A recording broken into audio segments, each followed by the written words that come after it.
నేను తీసుకుంటాను. ఒక వాక్య భాగం చదివించుటకు 119వ కీర్తన 18వ వచనం చదవడమా. 119వ కీర్తన 18వ వచనం, దాన్ని మనం ఆధారం చేసుకొని మనం ముందుకు సాగుదాం. నేను నీ ధర్మశాస్త్రమునందు ఆశ్చర్యమైన సంగతులను చూచినట్లు నా కన్నులు తెరువుము. Thank you. ఆశ్చర్యమైన సంగతులు నేను చూచినట్లు నా కన్నులను తెరువుము. కొంచెం సౌండ్ కూడా ఇంక్రీజ్ చేసుకోండి అమ్మా. నేను చిన్న ప్రేయర్ చేస్తాను. తండ్రి, ఈ సమయం బట్టి ఎంతో వందనాలు తండ్రి. ఈ వేదిక బట్టి ఎంతో వందనాలు. పాస్టర్ రితీష్ గారి పరిచర్య బట్టి ఎంతో వందనాలు. దాని వలన తండ్రి అనేకులు మేలు పొందుతున్నారు. సార్వత్రిక సంఘం ఆశీర్వదించబడుతుంది. నేను కూడా తండ్రి అనేక సార్లు ఈ వేదిక మీద వచ్చి ఉపదేశిస్తూ నేను కూడా ఆశీర్వదించబడుతున్నాను. తండ్రి, ఈ దినం ఈ వేదిక మీద వచ్చిన ప్రతి వ్యక్తిని మీ చేతిలో అప్పచెప్తున్నాం. వాళ్ళు ఈ సమయంలో వేరేదో పనులు చేసుకొని ఉండొచ్చు, కానీ మీ మీద ఉన్న ప్రేమ బట్టి మిమ్మల్ని ఆరాధించుటకు, మీ పిల్లలతో సహవాసంలో సమయం గడుపుటకు, ఆత్మికంగా వాక్యపరంగా బలపరచబడుటకు ఎంతో మంచి ఉద్దేశములతో వాళ్ళు ఇక్కడ వచ్చి ఉన్నారు. అందరినీ కూడా మీరు తృప్తిపరుస్తున్నారు, దీవిస్తున్నారు, ఆశీర్వదిస్తున్నారని మేము నమ్ముచున్నాం. నిష్ప్రయోజకమైన మీ దీన దాసుడిని ఈ సమయంలో నించోబెట్టి మీ మహిమార్థమై వాడుకుంటున్నారు తండ్రి. దాన్ని బట్టి నేను మిమ్మల్ని స్తుతిస్తున్నాను. ఈ దినం, ఈ వేళ, ఈ పూట మీరు మా కొరకు ఏర్పరచుకున్న ఆత్మిక పాఠములు మా విశ్వాస నేతను చెప్పి బయలుపరుస్తారని నమ్ముచు ఈ వినపమును మేము యేసుక్రీస్తు పరిశుద్ధమైన నామములో వేడుకుంటున్నాం. ఆమేన్, ఆమేన్, ఆమేన్. అయితే బ్రదర్ చందు గారు మనకి స్లైడ్ చూపిస్తారండి. క్రైస్తవ జీవితంని లేఖనము అనేక విధానాలుగా వర్ణించింది. ఒక విధానం ఏంటంటే అది ఒక పరుగు. అయితే ఇక్కడ చూడండి, ఈ దినము క్రైస్తవ జీవితంని ఒక పరుగుతో పోలుస్తూ మనం ముందుకు వెళ్దాం. మన పౌలు భక్తుడు కూడా ఏమంటున్నాడు? ఆయన క్రైస్తవ ప్రయాణము సమాప్తం అయ్యే సమయం వచ్చినప్పుడు ఆయన పలికిన మాటలేంటి? ఒక్కసారి మరి సహోదరి షీలపాల్ గారి సాయం నేను తీసుకుంటాను. మా 2 తిమోతి 4:7 వచనం చదువుదామమ్మా. అన్మ్యూట్ చేసుకొని చదవండమ్మా, కొంచెం లౌడ్గా. మంచి పోరాటము పోరాడికి నా పరుగు కడముట్టించితిని, విశ్వాసము కాపాడుకొంటిని. థ్యాంక్ యూ అమ్మా. నా పరుగుని నేను ముగించి తిని, నా పరుగుని నేను ముగించి తిని. ఇప్పుడు పరుగు అనేటప్పటికీ అనేక రేసెస్ మనకి కనిపిస్తాయి. మొన్ననే ఒలింపిక్స్ గేమ్స్ కూడా ఎండ్ అయిందండి. జూలై 26తో స్టార్ట్ అయ్యి ఆగస్ట్ 11కి ఎండ్ అయింది. ఆ ఒలింపిక్స్ గేమ్స్ లో కూడా ప్రతి సంవత్సరం, ప్రతి 4 సంవత్సరాల్లో అది జరుగుతుంది. 100 మీటర్స్ రేస్ ఉంటుంది, 200 మీటర్స్ రేస్ ఉంటుంది, 400 మీటర్స్ రేస్ ఉంటుంది, 800 మీటర్స్ రేస్ ఉంటుంది, 1500 మీటర్స్ రేస్ ఉంటుంది. కానీ పౌలు భక్తుడు ఏ రేస్ ని దృష్టిలో పెట్టుకొని మాట్లాడుతున్నాడు? ఏ పరుగుని ఆయన దృష్టిలో పెట్టుకొని మాట్లాడుతున్నాడు? ఆ కాలంలో కూడా ఒలింపిక్ గేమ్స్ ఉండేవి. ఆయన ఏ పరుగుని దృష్టిలో పెట్టుకొని మాట్లాడుతున్నాడు అని అంటే మ్యారథాన్ రేస్. మ్యారథాన్ రేస్, ఆ మ్యారథాన్ రేస్ అంటే అది 100 మీటర్స్ రేస్ కాదు, 200 కాదు, 400 కాదు, 800 కాదు, 1500 మీటర్స్ రేస్ కాదు, 3000 మీటర్స్ రేస్ కాదు, 5000 కాదు, 10,000 మీటర్స్ రేస్ కాదు. ఇవన్నీ కూడా ఒలింపిక్స్ లో ఉన్నాయి. కానీ అది 26 miles 385 yards రేస్. అది చాలా పెద్ద పరుగు. ఒలింపిక్ గేమ్స్ లో అది ఎవ్రీ 4 సంవత్సరాల్లో ఒలింపిక్ గేమ్స్ జరిగేటప్పుడు మ్యారథాన్ రేస్ కి ఇచ్చే ప్రాముఖ్యత ఏంటంటే అది ఒలింపిక్ గేమ్స్ చివరి దినమే దాన్ని కండక్ట్ చేసేవారు. మ్యారథాన్ రేస్ ఎప్పుడు కండక్ట్ చేస్తారు అని అంటే మొదటి దినం కాదు, రెండో దినం కాదు, అట్లా కాదు, కానీ చివరి దినం ఒలింపిక్ గేమ్స్, ఆ చివరి దినంలో ఈ ఒలింపిక్ రేస్, ఈ మ్యారథాన్ రేస్ వాళ్ళు కండక్ట్ చేస్తారు. అంటే దాని ప్రాముఖ్యతని చూపించటం. గ్రీక్స్ మొదటిగా ఒలింపిక్ గేమ్స్ స్టార్ట్ చేశారు. సో వాళ్ళ చరిత్రతో కూడిన ఒక సంఘటన జరిగింది. అందుకు ఈ మ్యారథాన్ రేస్ వాళ్ళు స్టార్ట్ చేశారు ఆ పోటీగా. దాని వెనకాల ఒక చిన్న చరిత్ర చెప్పేసి నేను ముందుకు సాగుతాను. Brother Chandu, let's go to the next line. ఇక్కడ చూడండి, ఒక సైనికుడు పరిగెత్తడం మనం చూస్తున్నాము. Let's go to the next slide brother Chandu. అక్కడ చూడండి, ఇప్పుడే మాది చందు బ్రదర్ ఒక బైబిల్ స్టడీ అయింది, మరి ఇది ఇంకొక బైబిల్ స్టడీ అనమాట. ఇక్కడ ఒక సైనికుడు పరిగెత్తి వెళ్ళుట మనం చూస్తున్నాం. Chandu brother point cursor. ఆయన పేరు ఫిడిపిడీస్. ఆయన పేరు ఏంటంటే ఫిడిపిడీస్. చక్కగా చందు బ్రదర్ కూడా కర్సర్ పెట్టి చూపిస్తున్నారు చూడండి. అయితే గ్రీక్ చరిత్రలో ఒక సంఘటన జరిగింది, చాలా ప్రాముఖ్యమైన సంఘటన. అది ఏమనంటే మాదీయ పార్శికులతో యుద్ధం ఎక్కడ జరిగిందంటే మ్యారథాన్ అనే ఒక యుద్ధ భూమిలో జరిగింది. అక్కడ చూడండి, బే ఆఫ్ మ్యారథాన్ అని మ్యాప్ లో మనం చూడొచ్చు, బే ఆఫ్ మ్యారథాన్. ఆ యుద్ధ భూమిలో యుద్ధం జరిగింది. అంటే గ్రీక్ దేశ ప్రజలందరూ కూడా మన సైన్యం గెలిచిందా లేదా అని ఎంతో ఆసక్తితో ఏథెన్స్ పట్టణంలో కబురు కొరకు ఎదురు చూస్తున్నారు. ఏథెన్స్ పట్టణం కూడా ఒకసారి కర్సర్ పెట్టి చూపించండి చంద్ర బ్రదర్. చూడండి, ఏథెన్స్ పట్టణమే ప్రధాన పట్టణం గ్రీక్ దేశానికి. సో గ్రీక్ సైన్యము ఆ యుద్ధం గెలిచినప్పుడు అక్కడి నుంచి ఏథెన్స్ వరకు 25 మైళ్ళ దూరం అన్నమాట, 25 మైళ్ళ దూరం. ఈ మంచి కబురు తీసుకొని ఫిడిపిడిస్ అనే సైనికుడు పరిగెత్తాడు. 1 మైలు కాదు, 2 మైళ్ళు కాదు, 25 మైళ్ళ దూరం ప్రయాణం అదనమాట. పరిగెత్తి ఏథెన్స్ పట్టణంకి వచ్చి ఏథెన్స్ పట్టణం ప్రజలందరూ కూడా ఎదురు చూస్తున్నారు, ఏమైంది, మన సైన్యం గెలిచిందా లేదా, లేకపోతే ఈ మాదీయ పార్శికులు వచ్చి ఏథెన్స్ పట్టణంని నాశనం చేసేస్తారు అని ఎంతో కంగారుతో వాళ్ళు ఎదురు చూస్తున్నారు. ఆ సమయంలో ఈయన పరిగెత్తి వచ్చి ఆ మంచి కబురు, మనమే గెలిచాం, ఆ గ్రీక్ భాషలో నిక్కీ అని అర్చాడంట. నిక్కీ అంటే విజయము, గ్రీక్ భాషలో విజయం అని అరిచి కింద పడిపోయి చనిపోయాడు. ఎందుకంటే ఆయాసం వచ్చేసింది, అంత దూరం పరిగెత్తాలంటే. సో ఆయన పరిగెత్తటంని జ్ఞాపకం పెట్టుకొని గ్రీక్ దేశ ప్రజలు ఒలింపిక్ గేమ్స్ లో ఈ మ్యారథాన్ రేస్ అనేది ఇంక్లూడ్ చేశారు. ఇప్పుడు పౌలు భక్తుడు ఆ సమయంలో ఈ ఒలింపిక్ గేమ్స్ అన్ని కూడా చూసి ఉన్నాడు, అర్థమయ్యే భాషలో మాట్లాడుతున్నాడు. ఆయన పత్రిక చదువుకునే వాళ్ళకి అర్థమయ్యేటట్లు ఆయన మాట్లాడుతున్నాడు. నా పరుగుని నేను ముగించి తిని అని అంటున్నాడు. అప్పుడు 100 మీటర్స్ రేస్ ని ఆయన దృష్టిలో పెట్టుకొని మాట్లాడట్లేదు, 200 మీటర్స్ రేస్ ని ఆయన దృష్టిలో పెట్టుకొని మాట్లాడట్లేదు, కానీ ఈ మ్యారథాన్ రేస్ ని జ్ఞాపకం పెట్టుకొని ఆయన మాట్లాడుతున్నాడు. అయితే నేను నెక్స్ట్ స్లైడ్ కి వెళ్లే ముందు నేను ఒక సింపుల్ క్వశ్చన్, మీరు నాకు ఫుల్ ఫామ్ చెప్పాలి, అబ్రివేషన్ ఫుల్ ఫామ్ చెప్పాలి. యుఎన్ఓ ఫుల్ ఫామ్ చెప్పండి. యుఎన్ఓ అన్మ్యూట్ చేసుకొని చెప్పండి full form. United nation organization. Very good, right answer. Ibrahim garu right answer ఇచ్చారు. అలాగే ఇంకొక ప్రశ్న అడిగి నేను ముందుకు వెళ్తాను. WHO ఫుల్ ఫామ్ చెప్పండి. World health organization. Very good Ibrahim garu, right answer. So race ని మనము ఒక అబ్రివేషన్ గా తీసుకుందాం, క్రైస్తవ పరుగుని ఒక అబ్రివేషన్ గా మనం తీసుకొని ముందుకు వెళ్దాం. ఆర్ అంటే ఏంటి, ఏ అంటే ఏంటి, సి అంటే ఏంటి, ఈ అంటే ఏంటి, అది మనం చూసి ముందుకు వెళ్దాం. సో క్రైస్తవ పరుగు ఎక్కడ ప్రారంభం అవుతుంది అనేది మనం చూద్దాం.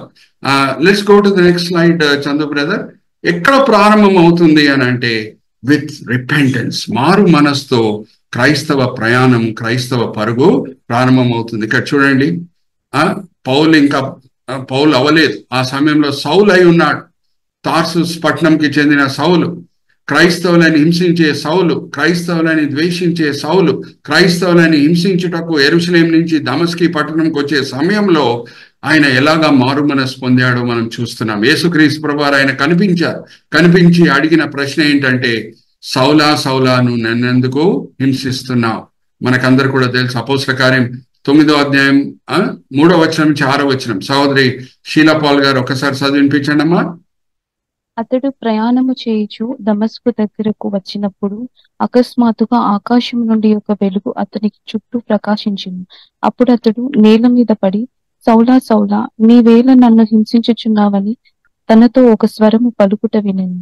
ప్రభువా, థ్యాంక్ యూ మా. సౌలా సౌలా నువ్వు ఎందుకు నన్ను హింసిస్తున్నావు? ఆ మాటలతో పౌలు మనసు మారిపోతున్నది. చూడండి, యేసుక్రీస్తు ప్రభువారు సంఘంకి మధ్యనున్న సమీపమైన సంబంధంని మనము 4 Bలు వాడి వర్ణించవచ్చు. జ్ఞాపకం పెట్టుకోండి. If we are the body, is the head. మనం శరీరం అయి ఉంటే ఆయన శిరస్సు అయి ఉన్నాడు. If we are the branches, is the vine. మనము ఆయన ద్రాక్షవలి అయి ఉంటే మనం తీగలమై ఉన్నాం, ఆర్ మనం తీగలమై ఉంటే ఆయన ద్రాక్షవలి అయి ఉన్నాడు. మూడవది, if we are the bride, is the bridegroom. మనం పెళ్లి కుమార్తె అయి ఉంటే ఆయన పెళ్లి కుమారుడు అయి ఉన్నాడు. నాలుగవది, if we are the building, is the cornerstone. మనం కట్టడై ఉంటే మూలరాయి ఆయన అయి ఉన్నాడు. అంత సమీపమైన సంబంధం మనం యేసుతో కలిగి ఉన్నాం. అయితే యేసుక్రీస్తు ప్రభువారు సౌల్ని, ఇంకా ఆయన పౌలు కాలేదు, ఈ ప్రశ్న కూడా అడగొచ్చు. సౌలా సౌలా నువ్వు క్రైస్తవులను ఎందుకు హింసిస్తున్నావు అని అడగొచ్చు. సౌలా సౌలా నా శిష్యులను నువ్వు ఎందుకు హింసిస్తున్నావు అని అడగొచ్చు. కానీ ఏ ప్రశ్న అడుగుతున్నారు? ఏ ప్రశ్న వాడి పౌల్ని గద్దిస్తున్నారు? ఏ మాటలు వాడి పౌల్ని గద్దిస్తున్నారు? సౌలా సౌలా నువ్వు నన్నెందుకు హింసిస్తున్నావు అంటే, క్రైస్తవులను ఎవరన్నా హింసిస్తే యేసుని హింసించినట్టు. హల్లెలూయా, ప్రైజ్ ది లార్డ్. జ్ఞాపకం పెట్టుకోండి, మనకెవరన్నా బాధ కలిగిస్తే ఆ నొప్పిని యేసుక్రీస్తు ప్రభు వారు కూడా అనుభవిస్తారు. అంత సమీపమైన సంబంధం మనం కలిగి ఉన్నాం ప్రభుతో. Hallelujah, praise the Lord. Are you understanding? సౌలా సౌలా నువ్వు నన్నెందుకు హింసిస్తున్నావు? అరే సౌలా సౌలా నువ్వు క్రైస్తవులను ఎందుకు హింసిస్తున్నావు అంటే తప్ప కాదు కదా, లాజికల్ గా తప్పు కాదు కదా ఆ క్వశ్చన్. సౌలా సౌలా నా శిష్యులను ఎందుకు హింసిస్తున్నావు అని కూడా అడగొచ్చు కదా. కానీ సౌలా సౌలా నువ్వు నన్ను ఎందుకు హింసిస్తున్నావు అంటే ఎంత సమీపమైన సంబంధం మనం కలిగి ఉన్నాం ప్రభుతో మనం అర్థం చేసుకోవాలి. అక్కడ సౌల్ మారు మనసు పొందుతున్నాడు, కొత్త జీవితం ఆయన జీవితంలో స్టార్ట్ అవుతున్నది. డమస్కి పట్టణంకి వెళ్ళిన తర్వాత బాప్తిజం పొందుతున్నాడు. బాప్తిజం పొందగానే వెంటనే పరిశుద్ధాత్మ దేవుడు ఆయన జీవితంలో ప్రవేశిస్తున్నాడు. హల్లెలూయా, ప్రైజ్ ది లార్డ్. అయితే ప్రతి క్రైస్తవ పరుగు ఎక్కడ ప్రారంభం అవుతుందంటే మారు మనస్సు. జాగ్రత్తగా వినండి, పరిసయ్యుడైన నికోదెముతో కూడా ప్రభువారు పలికిన మాటలు ఏంటంటే, నికోదెము నువ్వు తిరిగి జన్మిస్తేనే గానీ పరలోక రాజ్యం నువ్వు చేరవు. అంతకీ నికోదెము సామాజికంగా చూస్తే చాలా మంచి పేరు పొందిన వ్యక్తి. ఆయన నేరస్తుడు కాదు, హంతకుడు కాదు, వ్యభిచారి కాదు. కానీ ప్రతి వ్యక్తికి మారు మనసు అనుభవం అవసరమని ప్రభువారు అంటున్నారు. ఎందుకంటే మనం అందరం కూడా ఆదాం స్వభావం కలిగి మనం పుడతాం. ఆదాం అవ్వ చేసిన పాపం ఏంటి? హత్య కాదు, దొంగతనం కాదు, వ్యభిచారం కాదు.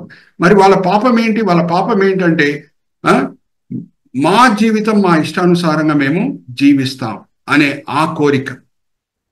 దేవుడు చెప్పిన మాటలేంటి? మీరు నా మాటలు విని మీరు ఈదెన్ తోటలో ఉండండి, నా ఆజ్ఞలను పాటిస్తూ మీరు ఈదెన్ తోటలో ఉండండి.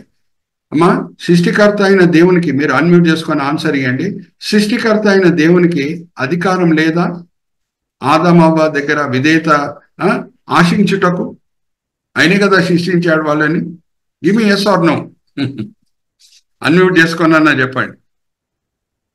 సృష్టికర్త అయిన దేవుని దగ్గర ఆదాం అవ్వ పట్ల విధేయత ఆశించుట తప్ప? తప్పు లేదండి. తప్పు లేదు. ఆయనే సృష్టికర్త, ఆయనే సృష్టికర్త. సో మీరు నా మాటలు విని మీరు ఈదెన్ తోటలో ఉండండి, ఆ పండు జోలి, ఆ యానం ఇచ్చే చెట్టు జోలికి మీరు వెళ్ళకండి అని దేవుడు కోరుకున్నారు. కానీ ఆదామవ్వ చేసిన పాపం ఏంటంటే హత్య కాదు, దొంగతనం కాదు, వ్యభిచారం అసలే కాదు. వాళ్ళు చేసిన పాపం ఏంటంటే ఇది మా జీవితం, మా ఇష్టానుసారంగా మేము జీవిస్తాం, దేవుని మాటలకి మేము ఎందుకు లోబడి ఉండాలి అని అలాగా వాళ్ళు ఆ జ్ఞానం ఇచ్చే చెట్టు దగ్గర సాతాను మాటలు విని ఆ పండు తిన్నారు. మనం అందరం కూడా జాగ్రత్త వినండి, పుట్టినప్పటి నుంచి ఆదాము స్వభావం కలిగే పుడతాం, తిరుగుబాటు స్వభావం కలిగే పుడతాం. మనకి దేవుని మాటలకి లోబడాలనే ఆశ ఉండనే ఉండదు. కానీ ఎప్పుడు యేసుక్రీస్తు ప్రభువాన్ని సొంత రక్షకుడుగా అంగీకరిస్తామో, మారు మనసు పొందినప్పుడు మొదటి ఆదాము స్వభావం వెళ్ళిపోతుంది, కడబడి ఆదాం స్వభావం మనం పొందుతాం. హల్లెలూయా, ప్రైజ్ ది లార్డ్. యేసుక్రీస్తు ప్రభువారికి ఇవ్వబడిన అనేక పేర్లు ఒక పేరేంటి? ఆయన కడబడి ఆదాము. హల్లెలూయా, ప్రైజ్ ది లార్డ్. కడబడి ఆదాం స్వభావం లోబడే స్వభావం, దేవుని పట్ల విధేయత చూపించే స్వభావం. యేసుక్రీస్తు ప్రభువారు ఆత్మ మనలోచి నివసిస్తుంది. ఇంకా నేత్రాశ, శరీరాశ, జీవటమం మీద మనకి ఇంట్రెస్ట్ అనేది ఉండదు, అది మనకు ఆకర్షణీయంగా అనిపించదు. అక్కడ మారు మనసు కలుగుతుంది. Are you all with me? So ఒక్కసారి మనం చదువుదామా? యేసుక్రీస్తు ప్రభువారి ఆత్మ లేకుండా ఉంటే మన హృదయంలో మనం క్రైస్తవులమే కాదు. రోమిలికి రాసిన పత్రిక 8వ అధ్యాయం 9వ వచనం చదివించమ్మా షీలా. రోమిలికి రాసిన పత్రిక 8వ అధ్యాయం 9వ వచనం. దేవుని ఆత్మ మీలో నివసించి ఉన్న ఎడల మీరు ఆత్మ స్వభావము గలవారే గాని శరీర స్వభావం గల వారు కారు. ఎవడైనాను క్రీస్తు ఆత్మ లేనివాడైతే వాడాయన వాడు కాడు. థ్యాంక్ యూ మా. సో ఈ క్రీస్తు ఆత్మ ఎప్పుడు మనం మారు మనసు పొందుతున్నామో, యేసుని సొంత రక్షకుడుగా అంగీకరిస్తున్నామో, అది మన హృదయం లోపల ప్రవేశిస్తుంది. యేసుక్రీస్తు ప్రభువా, ఇంకా నువ్వు నా జీవితంలో వచ్చేయి, నా హృదయం లోపల నివసించు అని మనం ఎప్పుడు ప్రార్థన చేస్తామో, యేసు భౌతికంగా లోపల వస్తాడమ్మా. భౌతికంగా రాడు, ఆత్మరూపిగా వస్తాడు. ఎప్పుడు ఆయన ఆత్మరూపిగా వస్తున్నాడో మన హృదయంలో ఆదాం స్వభావం చనిపోతుంది. ఆ దినం నుంచి జన్మించింది ఏంటంటే కడబడి ఆదాం స్వభావం. కడబడి ఆదాం స్వభావం ఎటువంటి స్వభావం అంటే తండ్రి పట్ల విధేయత చూయించే స్వభావం, తండ్రి పట్ల సాత్వికం చూయించే స్వభావం, తండ్రి పట్ల సమర్పణతో కూడిన స్వభావం. అది అరే ఆల్ విత్ మీ. సో క్రైస్తవ పరుగు ఎక్కడ ప్రారంభమవుతుంది? రిపెంటెన్స్, మారు మనస్సు. దాని తర్వాత ఏమవుతుంది? ఏకి మనం వద్దాం. ఎప్పుడు పరిశుద్ధాత్మ దేవుడు మన హృదయంలో వస్తాడో ఒట్టి చేతులతో వస్తాడా? రాడు. పరలోక ఆనందం, పరలోక సమాధానం, పరలోక ఆశా నిగ్రహం అన్ని కూడా తీసుకొని వస్తాడు. ఇక్కడ చూడండి, ఏ stands for abundant life. Abundant life, ఆత్మ ఫలం. ఆత్మ ఫలములు అని లేదు బైబిల్లో, ఆత్మ ఫలము అంతే. ఫలము అంటే ఇట్స్ సింగులర్. ఆత్మ ఫలం అంటే ఏమేమి ఉంటాయి? ప్రేమ, సమాధానం, ఆనందం, ఆశా నిగ్రహం, సాత్వికం, తగ్గింపు, ఓర్పు, అన్ని కూడా ఆయన తీసుకొని వస్తాడు. ఒక కొలత అనేది మన హృదయంలో నాటబడుతుంది. అందుకే యేసుక్రీస్తు ప్రభువారు ఏమంటున్నారు? నేను మామూలు జీవం ఇచ్చుటకు రాలేదు కానీ సమృద్ధి అయిన జీవం ఇచ్చుటకు వచ్చున్నాను. ఒక క్రైస్తవుడు ఈ లోకంలో భౌతికంగా జీవిస్తూ పరలోకంని రుచి చూస్తాడు. హల్లెలూయా, ప్రైజ్ ది లార్డ్. పరిశుద్ధాత్మ దేవుడు ఒట్టి చేతులతో రాడమ్మా మన హృదయం లోపల. పరలోక ఆనందం, పరలోక సమాధానం, పరలోక సాత్వికం, పరలోక ఓర్పు, పరలోక సహనం తీసుకొని వస్తాడు. ఒక వాక్య భాగం నేను సహోదరి షీలా పాల్తో చదివిస్తాను. దాని తర్వాత నేను ఒక ప్రశ్న అడగబోతున్నాను. ఆ సెంటెన్స్ పాస్ట్ టెన్స్ లో ఉందా లేకపోతే ఫ్యూచర్ టెన్స్ లో ఉందా? రాబోయే దినంలో దేవుడు మనల్ని పరలోకంలో కూర్చోబెడతాడు అని ఉందా, లేకపోతే యేసుని మనం సొంత రక్షకుడిగా అంగీకరించినప్పుడు ఆల్రెడీ కూర్చోబెట్టేశాడని ఉందా పరలోకంలో మనల్ని? ఒకసారి సహోదరి షీలా పాల్తో నేను చదివిస్తున్నాను. ఎఫెసీయులకు రాసిన పత్రిక 2వ అధ్యాయం 5-6 వచనాలు చదవమ్మా.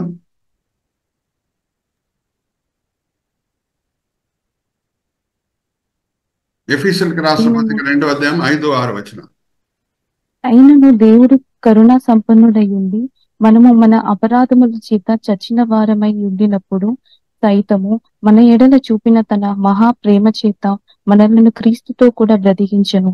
కృప చేతనే మీరు రక్షింపబడి ఉన్నారు. క్రీస్తు యేసునందు ఆయన మనకు చేసిన ఉపకారం ద్వారా అత్యధికమైన తన కృప మహదేశ్వర్యమును రాబో యుగములలో కనుపరచు నిమిత్తము క్రీస్తు యేసునందు మనలను ఆయనతో కూడా లేపి పరలోకమందు ఆయనతో కూడా కూర్చుండబెట్టెను.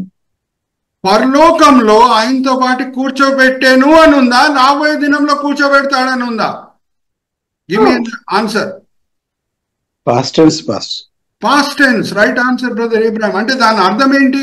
ఒక క్రైస్తవుడు భౌతికంగా ఈ లోకంలో ఉన్నాడు కానీ ఆయన ఆత్మ పరలోకంని రుచి చూస్తుంది. Hallelujah, praise the Lord. Are you all understanding? నేను మామూలు జీవం ఇచ్చుటకు రాలేదు, సమృద్ధి అయిన జీవం ఇచ్చుటకు వచ్చి ఉన్నానని ప్రభువారు అంటున్నారు. ఏ స్టాండ్స్ ఫర్ అబండెంట్ లైఫ్. ఈ లోకంలో మనం భౌతికంగా జీవిస్తున్నాం కానీ మన ఆత్మ పరలోకంని రుచి చూస్తున్నది. అందుకే పరిశుద్ధాత్మ దేవునికి ఇవ్వబడిన అనేక పేర్లు ఒక పేరు ఏంటంటే ఆయన సంచక కరువు. సంచక కరువు అంటే ఏంటి? First instalment of what God is going to give for to us in heaven. Are you all with me? So R stands for repentance, A stands for abundant life. దాని తర్వాత ఒక క్రైస్తవుడు ఆత్మికంగా ఎదిగే కొలది, వాక్యపరంగా ఎదిగే కొలది కొంచెమందిని క్రైస్తవులు ఏం చేస్తాడంటే పరిశుద్ధాత్మ వరాలతో అభిషేకిస్తాడు. Hallelujah, praise the Lord. A stands for anointing also. A stands for anointing. 1 కొరింథీయులకు రాసిన పత్రిక 12వ అధ్యాయము 4వ వచనం నుంచి 11వ వచనం వరకు మనం చదివితే 9 వరాల్లో ఏదో ఒక వరం మనకి ఇస్తాడు మన పిలుపు తగ్గట్టు. బుద్ధి వాక్యం, జ్ఞాన వాక్యం, విశ్వాసం, స్వస్థతపరిచే వరము, ప్రవచించే వరం, అన్య భాషల్లో మాట్లాడే వరము, అన్య భాషల్ని అర్థం చేసుకునే వరము, ఏది కరెక్టో ఏది తప్పో, గిఫ్ట్ ఆఫ్ డిసర్న్మెంట్, అలాగే అద్భుతాలు చేసే వరం. కానీ అది మొదటి దినం ఇయ్యడండి. ఆత్మికంగా ఎదిగే కొలది, వాక్యపరంగా ఎదిగే కొలది ఒక దినము ఆయన చిత్తం ప్రకారంగా కొంచెం మందికి వరాలతో దేవుడు అభిషేకించి వాళ్ళని పరిచర్యలో వాడుకుంటాడు. కొంచెమంది అపోస్తులు, కొంచెమంది ప్రవక్తలు, కొంచెమంది సువార్థికులు, కొంచెమంది ఉపదేశకులు, కొంచెమంది కాపర్లు. పిలుపు తగ్గట్టు వరాలు కూడా ఉంటాయి. Hallelujah, praise the lord. ఒక సువార్థికుడు ఎక్కువ వరకు పరిచర్య అన్యుల మధ్యన చేస్తాడు. సో ఆయనకి దేవుడు ఖచ్చితంగా అన్య భాషలు మాట్లాడే వరం అన్న వారు అద్భుతాలు చేసే వరం అన్న ఇస్తాడు. ఎందుకంటే ఎక్కువ వరకు ఆయన అన్యుల మధ్యన పరిచర్య చేస్తున్నాడు. ఆయన కొన్ని అద్భుతాలు చేస్తేనే అన్యులు ప్రభు వైపు ఆకర్షింపబడతారు. అలాగే కాపరి ఆల్రెడీ క్రైస్తవుల మధ్యనే ఆయన పరిచర్య చేస్తున్నాడు. సో ఆయన వాక్యంలో ఉన్న లోతైన మర్మాలు, లోతైన సత్యాలు బయటికి తీసుకొని వస్తాడు. ఆయనకి బుద్ధి వాక్యం, జ్ఞాన వాక్యం ఉంటుంది. పిలుపు తగ్గట్టు వరాలు ఉంటాయి. Hallelujah, praise the Lord. Are you all understanding? So ఈ వాక్య భాగం కూడా నేను చదివిస్తున్నాను. నేను ఒక ప్రశ్న కూడా అడుగుతాను ఈ వాక్య భాగం చదివించిన తర్వాత. ఎవరు పరిశుద్ధమైన జీవితం జీవిస్తున్నారో వాళ్ళని పరిశుద్ధపరచబడి అనే మాట ఉంటుంది. అరే ఆల్రెడీ పరిశుద్ధమైన జీవితం జీవిస్తున్నారు, మరి పరిశుద్ధపరచబడి అనే మాట ఎందుకు వాడబడింది నేను మిమ్మల్ని అడుగుతాను. ఓకే, 2 తిమోతి 2వ అధ్యాయం 21వ వచనం చదవమ్మా షీలా. 2 తిమోతి 2వ అధ్యాయం 21వ వచనం. ఎవరు ఆల్రెడీ క్రైస్తవ జీవితం జీవిస్తున్నారో, పరిశుద్ధమైన జీవితం జీవిస్తున్నారో వాళ్ళ గురించి ఏమని రాయబడింది? దేవుడు ఏం చేస్తాడంట వాళ్ళని? 2 తిమోతి 2వ అధ్యాయం 21వ వచనం అమ్మ. ఎవడైనను వీటిలో చేరగా తన్ను తాను పవిత్రపరచుకొని ఎడల వాడు పరిశుద్ధపరచబడి యజమానుడు వాడుకొనుటకు అర్హమైన ప్రతి సత్కార్యమునకు సిద్ధపరచబడి ఘనత నిమిత్తమైన పాత్రయుండును. అరే ఘనత నిమిత్తమైన పాత్రకు అంటే ఆయన ఆల్రెడీ క్రైస్తవుడు పవిత్రమైన జీవితమే జీవిస్తున్నాడు, పాపం చేయట్లేదు. మరి పరిశుద్ధపరచబడి అంటే దాని అర్థం ఏంటి? గ్రీక్ భాషలో వాడబడిన పదం ఏంటంటే అక్కడ హ్యాగ్యాస్. హ్యాగ్యాస్ అంటే అభిషేకించబడి, వరాలతో నింపబడి. హల్లెలూయా, ప్రైజ్ ది లార్డ్. నేను సింపుల్ ఒక ప్రశ్న అడుగుతానండి, మీరు దానికి ఆన్సర్ ఇవ్వండి. ఏ కంపెనీలో ఒక ఆఫీసర్ జాయిన్ అవుతే 24 గంటల్లో ఎండి అయిపోతాడండి? ఒక ఆఫీస్లో ఒక ఆఫీసర్ జాయిన్ అవుతే, జూనియర్ ఆఫీసర్, 24 గంటల్లో ఆయనని మేనేజింగ్ డైరెక్టర్ గా చేసేస్తారండి? Give me an answer. No.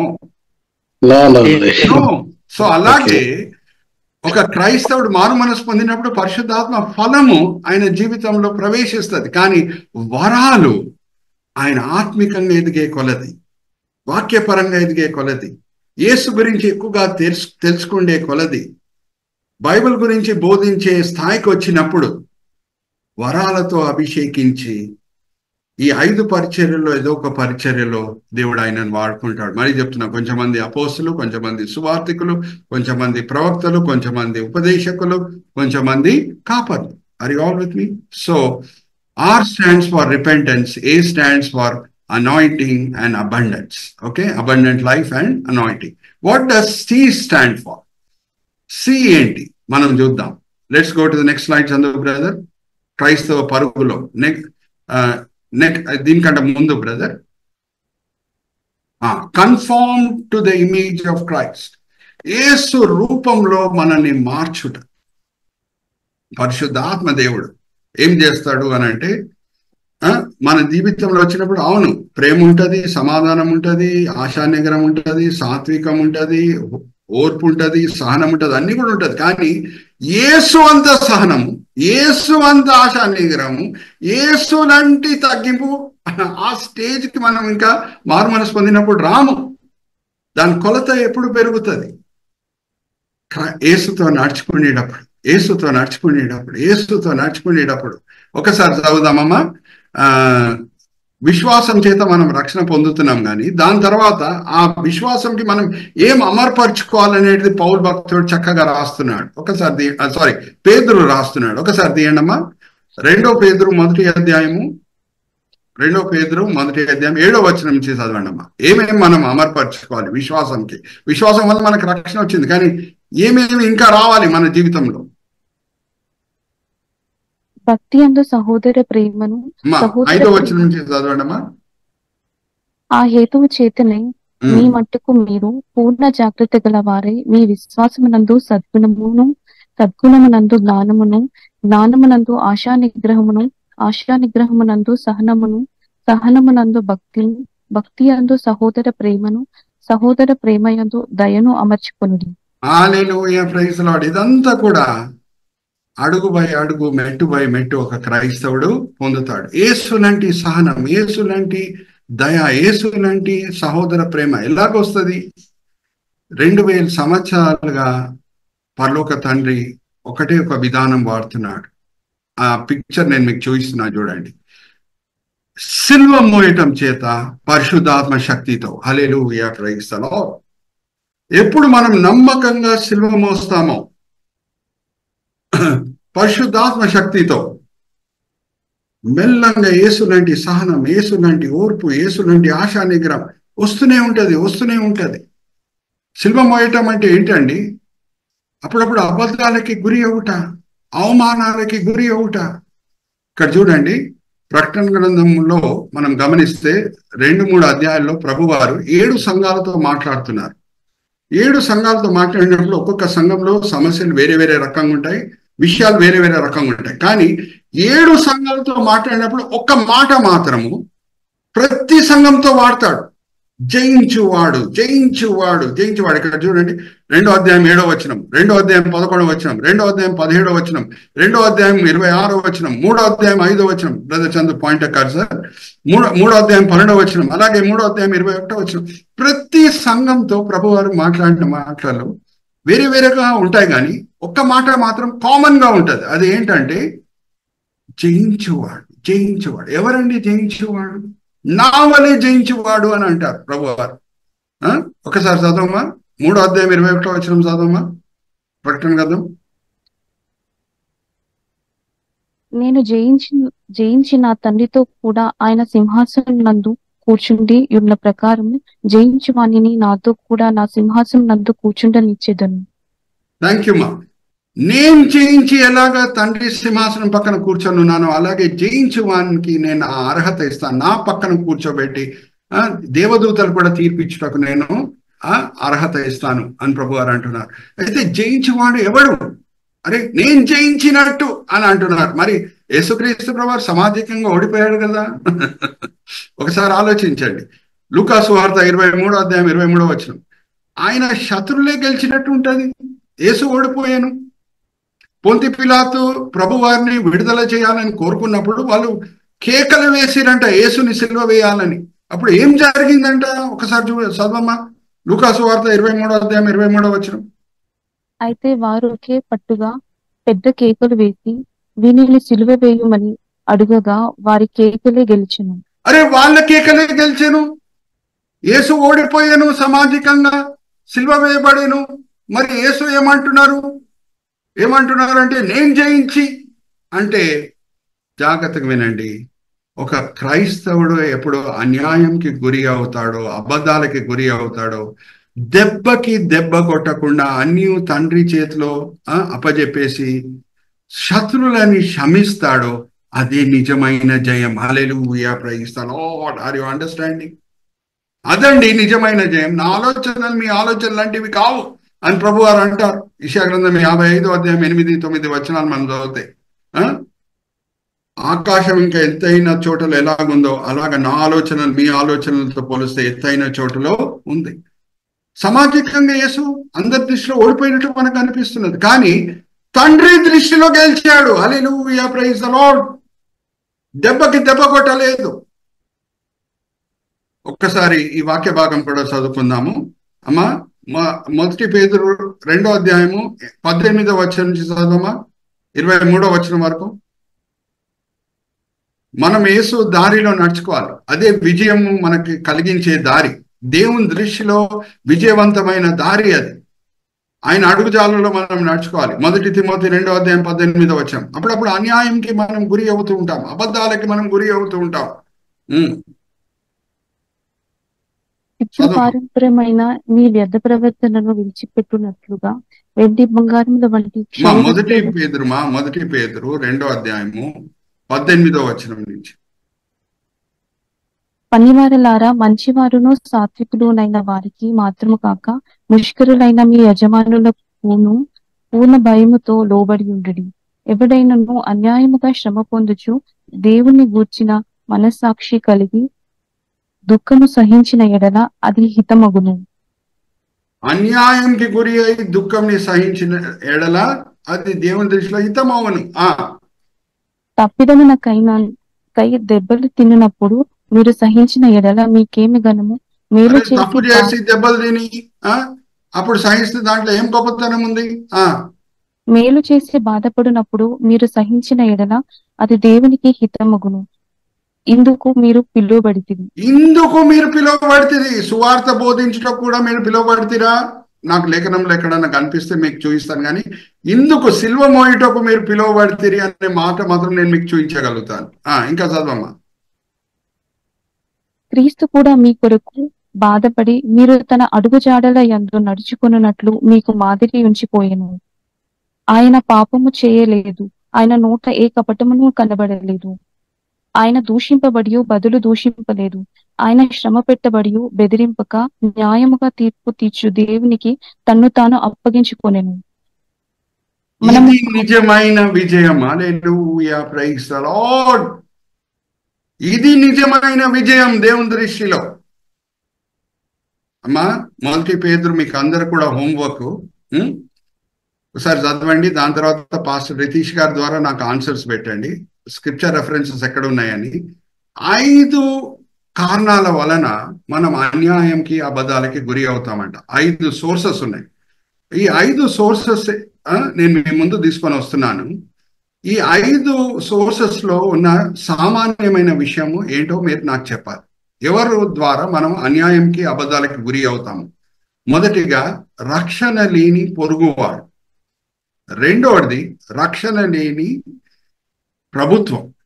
మూడవది, రక్షణ లేని యజమానులు. నాలుగవది, రక్షణ లేని ఇంటి వాళ్ళు.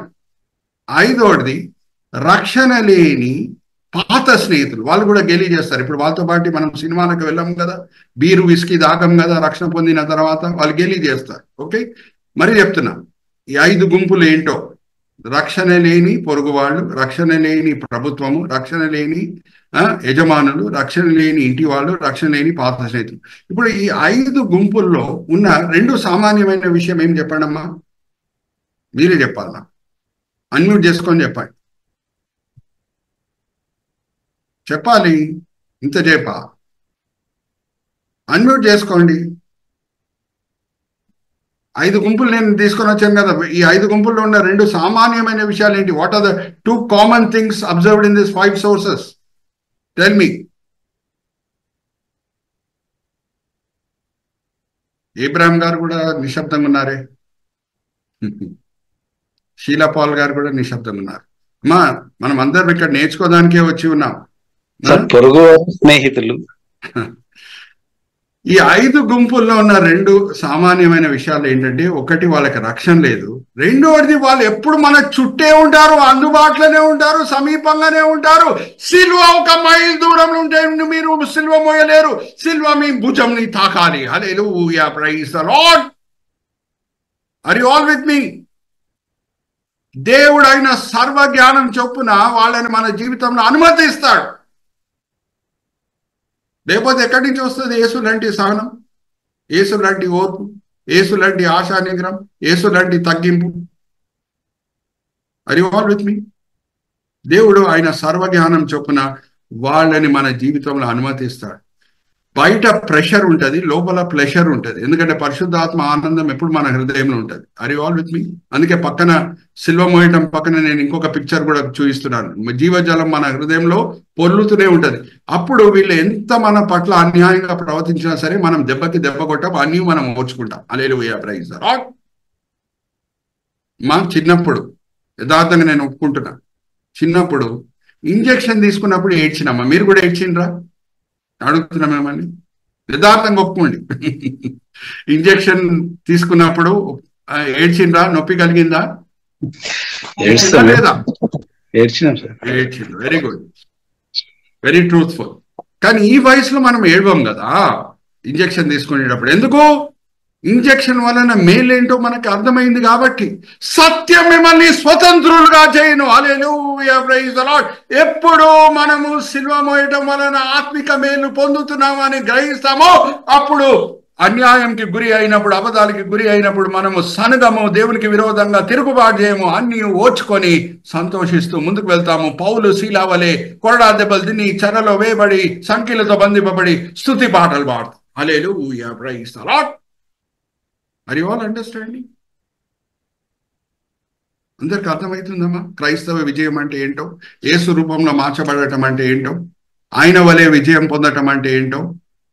అందుకే పౌలు భక్తుడు ఏమంటున్నాడు? శ్రమను బట్టి నేను అతిశయిస్తున్నాను అని అంటాడు. ఒకసారి చదువుమా, రోమనికి రాసిన పత్రిక 5వ అధ్యాయం 3-4 వచనాలు.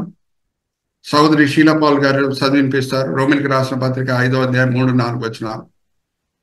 అంతేకాదు శ్రమ ఓర్పును, ఓర్పు పరీక్షను, పరీక్ష నిరీక్షణను కలుగజేయునని ఎరిగి శ్రమలయందును అతిశయపడుదము. ఇంజెక్షన్ బట్టి నేను ఇప్పుడు సంతోషిస్తున్నాను అని అంటున్నాడు వాడుక భాషలో చెప్పాలంటే. Are you all understanding? శ్రమల బట్టి నేను అతిశయిస్తున్నాను, ఎందుకంటే దానివల్ల నాకు ఆత్మిక మేళ్లు కలుగుతున్నాయి.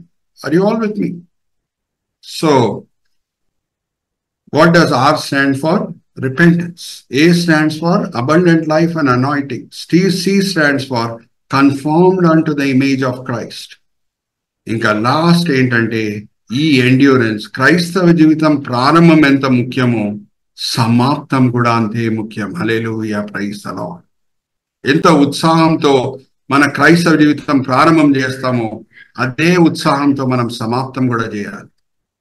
మధ్యలో తప్పుదారిలో వెళ్ళకూడదు. Are you all understanding? E stands for endurance. Endurance అంటే అన్ని ఓర్చుకొని ముందుకు సాగుట. ఇక్కడ చూడండి, మ్యారథాన్ రేస్ గెలిచిన వాళ్ళకి ఏమి ఇస్తున్నారు? గోల్డ్ మెడల్స్ ఇస్తున్నారు కదా. చందు బ్రదర్ ఒకసారి కల్చర్ పెట్టి చూపించండి. ఎంతో చక్కగా టెక్నికల్ అసిస్టెన్స్ ఇస్తున్నారు చూడండి చందు బ్రదర్. అక్కడ చూడండి, వాళ్ళకి గోల్డ్ మెడల్, ఇంకా దాన్ని లారల్ వ్రీత్ అని అంటారు. ఇంగ్లీష్లో ఏమంటారంటే వాళ్ళ తల మీద ఉన్న దాన్ని లారల్ వ్రీత్. మన కొరకు కూడా దేవుడు కిరీటాలు సిద్ధపరిచారు. క్రౌన్ ఆఫ్ రైటియస్నెస్, నీతి కిరీటం. అలాగే క్రౌన్ ఆఫ్ లైఫ్, జీవ కిరీటం. అలాగే క్రౌన్ ఆఫ్ గ్లోరీ, మహిమ కిరీటం. అలాగే ఇన్కరప్టబుల్ క్రౌన్, అతిశయ కిరీటం, అక్షయ కిరీటం. అలాగే క్రౌన్ ఆఫ్ రిజాయిసింగ్, అతిశయ కిరీటం. ఎన్నో కిరీటాలు దేవుడు మన కొరకు సిద్ధపరిచారు. ఒక మాట చెప్పి నేను ముగించేస్తున్నాను. సహోదరి షీలా పాల్తో నేను చదివిస్తాను. మన కొరకు దేవుడు దాచిపెట్టిన మహిమతో పోలిస్తే ఇక్కడున్న శ్రమలు ఎడదగినవి కావు. ఆర్ యు ఆల్ విత్ మీ? చదవండి అమ్మా, రోమిలికి రాసిన పత్రిక 8వ అధ్యాయం 18వ వచనం. మన ఎడల ప్రత్యక్షము కాబోవు మహిమ ఎదుట ఇప్పటి కాలపు శ్రమలు ఎన్న తగినవి కావని ఎంచుచున్నాను. హల్లెలూయా, ప్రైజ్ ది లార్డ్. ఇది మనం జ్ఞాపకం పెట్టుకుంటే క్రైస్తవ జీవితం పరుగు ఎలాగా మనం స్టార్ట్ చేశామో అదే ఆసక్తితో మనం ముందుకు సాగుతూ, ముందుకు పరిగెత్తుతూ మన పరుగుని మనము పౌలు వలె ముగిస్తాం. ఇప్పుడు ఈ చివరి పిక్చర్ లో ఆ ఇద్దరు ఉన్నారు చూడండి, మ్యారథాన్ రేస్ విన్నర్స్. నేను ఒక సింపుల్ ప్రశ్న అడుగుతున్నాను. వాళ్ళు ఎంతో సిద్ధపడారు ఈ రేస్ కొరకు. ఎంతో ఎక్సర్సైజెస్, ఎంతో డిసిప్లిన్, ఎంతో డైటింగ్ అంతా కూడా చేశారు. దాని తర్వాత పరిగెత్తడం ఈజీ పని కాదు. 26 miles. Brother Chandu, let's look at the last picture. అంత ప్రయాస పడిన తర్వాత ఎప్పుడు వాళ్ళకి గోల్డ్ మెడల్ చేతిలో వచ్చిందో, నేను మిమ్మల్ని ఒక ప్రశ్న అడుగుతున్నాను. అప్పుడు వాళ్ళకు పడిన ప్రయాసము పెద్ద ప్రయాసంగా అనిపిస్తుందా? గోల్డ్ మెడల్ చేతిలో వచ్చిన తర్వాత? Give me an answer. సంతోషమే, సంతోషమే, సంతోషం. అలాగే మన కొరకు దేవుడు సిద్ధపరిచిన మహిమతో పోలిస్తే ఇప్పుడున్న శ్రమలు ఎడదగినవి కావు. So we are ending our meditation on the race. What does R stand for? Repentance. అక్కడే ప్రారంభమవుతుంది మన పరుగు. రెండవది అబండెంట్ లైఫ్. పరిశుద్ధాత్మ దేవుడు ఒట్టి చేతులతో రాడు మన జీవితం లోపల. సమాధానం, ఆనందం, పరలోక ఆనందం, పరలోక సమాధానం తీసుకొని వస్తాడు. ఈ లోకంలోనే మనం పరలోకంని రుచి చూసేటట్లు చేస్తాడు. దాని తర్వాత ఆత్మికంగా ఎదిగే క్రైస్తవులను అభిషేకించి పరిచర్యలో వాడుకుంటాడు. C stands for being conformed on to the image of Christ. ప్రతి క్రైస్తవుడు, ఈ అభిషక్తుడు కాదు, ప్రతి వ్యక్తి మాత్రం సిలువ మోయాలి పరిశుద్ధాత్మ శక్తితో. అప్పుడు ఆయన క్రీస్తు రూపంలో మార్చబడతాడు. ఆ సహనం, ఆ ఓర్పు, ఆశా నిగ్రహం, ఆ తగ్గింపు అన్ని కూడా వస్తుంది. చివర్లో దేవుడు మన కొరకు సిద్ధపరిచిన మహిమతో పోలిస్తే ఇక్కడున్న శ్రమలు ఎడదగినవి కావు. So we have to run with endurance. Endurance అంటే ఎలాగ మనం ప్రారంభం చేశామో మన క్రైస్తవ పరుగు, అదే ఆసక్తితో మనం ముందుకు సాగాలి. I'm closing here now. నేను ముగింపు ప్రార్థన చేసి పాస్టర్ రితీష్ గారికి నేను మరి ఫ్లోర్ అప్పచెప్తాను. ఎంతో నాకు సంతోషం కలుగుతుంది. మార్నింగ్ టైంలో నేను వచ్చి ఉపదేశించిన అప్పుడు ఎవరెవరు నాకు కనిపించేవారో సహోదరి షీలాపాల్ గారు, అలాగే నర్సింగ్రావు గారు, వాళ్ళే నాకు మరి కనిపిస్తున్నారు. సరళ garu, Swaroop garu. Praise the Lord. God bless your ministry. చిన్న ప్రార్థన చేసి నేను ఫ్లోర్ బ్రదర్ రితీష్ గారికి అప్పచెప్తాను. తండ్రి, ఈ సమయం బట్టి ఎంతో వందనాలు, ఈ పరిచర్య బట్టి ఎంతో వందనాలు. ఎంతో ఆసక్తితో తండ్రి పాస్టర్ రితీష్ గారు ఈ పరిచర్యను ముందుకు తీసుకొని వెళ్తుండగా ఆ సహోదరిని దీవించండి, ఆశీర్వదించండి. పరిచర్య అవసరతలన్నీ కూడా పూర్తి చేయండి. అలాగే తండ్రి ఎంతో ఆసక్తితో ఈ వేదిక మీద ఈ సమయంలో వచ్చిన వాళ్ళు ఏదో పనులు చేసుకొని ఉండొచ్చు, కానీ మీ మీద ఉన్న ప్రేమ బట్టి తోడు క్రైస్తవులతో సహవాసంలో సమయం గడపాలి, వాక్యపరంగా ఆత్మికంగా బలపరచబడాలని ఎంతో మంచి ఉద్దేశములతో వాళ్ళు వచ్చి ఉన్నారు. అందరిని కూడా మీరు తృప్తిపరచున్నారు, దీవించున్నారు, ఆశీర్వదించున్నారని మేము నమ్ముచున్నాం. నిష్ప్రయోజకమైన మీ దీన దాసుని నించోబెట్టి ఈ సమయంలో మీ మహిమార్థమై వాడుకున్నారు తండ్రి. దాన్ని బట్టి నేను మిమ్మల్ని స్తుతిస్తున్నాను. ఈ దినం, ఈ వేళ, ఈ పూట మీరు మాకు నేర్పించిన పాఠములు తండ్రి మేము వినే వాళ్ళంగానే కాకుండా అమలు పరిచే వాళ్ళంగా మమ్మల్ని అందరినీ సరిదిద్దండి. ఈ వినపములు మేము యేసుక్రీస్తు పరిశుద్ధమైన వేడుకుంటున్నాం. ఆమేన్, ఆమేన్, ఆమేన్.